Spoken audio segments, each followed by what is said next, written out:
নমস্কার, টিন্টু স্পাইস হাউসে আপনাদের সবাইকে স্বাগত। আপনারা কেমন আছেন? আশা করি সকলে ভালো আছেন। আজ দিনটি ছিল বৃহস্পতিবার। আজ আমার ইন্ডিয়াতে আসা প্রায় 1.5 মাস হয়ে গেছে। তোমরা ভাবছো হঠাৎ ইন্ডিয়াতে কেন?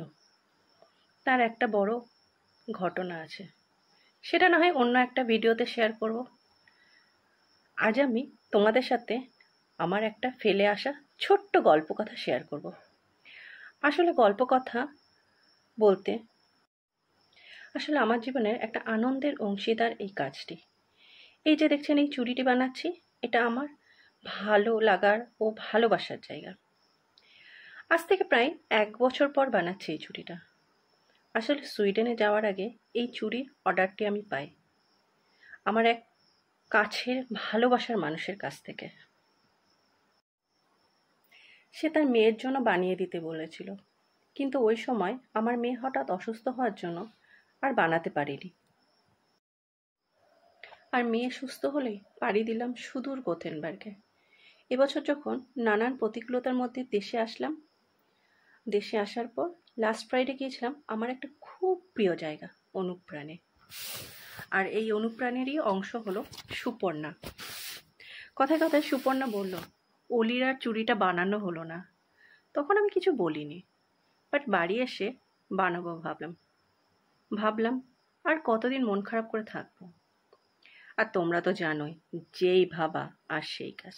ব্যাস, সব মেটেরিয়াল জোগাড় করে নিলাম আর আজ বানাতে বসে গেলাম।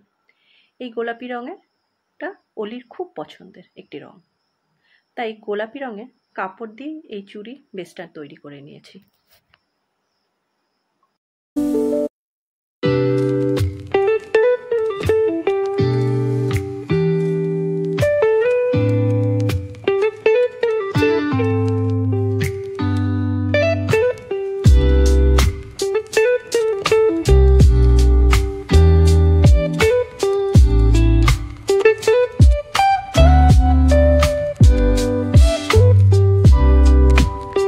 এরপর কিছু বল ও কড়ি একটি ক্রিমটরের সাহায্যে আটকে দিয়েছি।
এবার পালা হলো তুলি রঙের খেলা।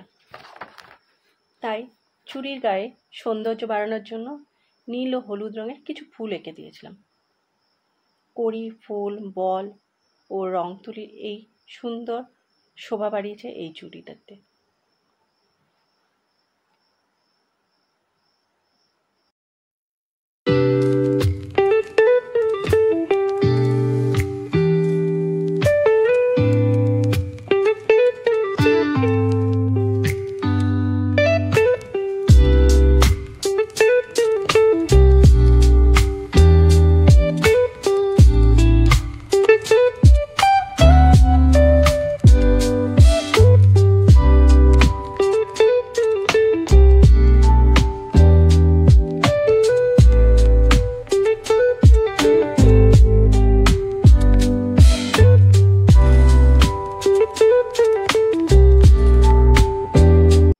কি সুন্দর দেখতে লাগছে দেখুন চুড়িটাতে। আজ এই পর্যন্ত। ভালো থাকবেন, সুস্থ থাকবেন। আর আমার ভিডিও ভালো লাগলে please subscribe to my channel. আর লাইক, শেয়ার অ্যান্ড কমেন্ট করতে ভুলবেন না। আবার আসবো নতুন দিন ও কথা নিয়ে। টাটা।